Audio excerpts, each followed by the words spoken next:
আসসালামু আলাইকুম বন্ধুরা, ইসলামী চ্যানেলে আপনাদেরকে স্বাগতম।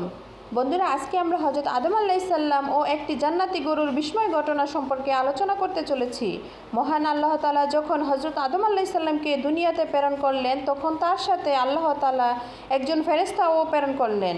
জান্নাতে তিনি নূরের কাপড় পরিধান করে থাকতেন। তিনি জান্নাতে এক বিশেষ গাছের পাতা পরিধান করেছিলেন, কিন্তু যখন তিনি এই পাতাগুলো পৃথিবীতে এনেছিলেন, তখন সেই পাতা থেকে সুগন্ধি গাছ তৈরি হয়েছিল। আল্লাহ তাআলা তাকে 7টি গমের দানা দিয়েছিলেন, এবং যেগুলি তিনি নিজের সঙ্গে জান্নাত থেকে নিয়ে এসেছিলেন।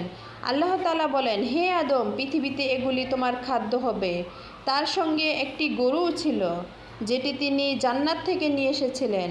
সেই ফেরেশতা হযরত আদম আলাইহিস সালামকে গমের বীজ রোপণ করা এবং গরু দিয়ে হাল চাষ করা শিখিয়ে দিয়েছিলেন। সুতরাং হযরত আদম আলাইহিস সালাম আল্লাহ তাআলার হুকুম মানার জন্য প্রস্তুত হয়ে গেলেন।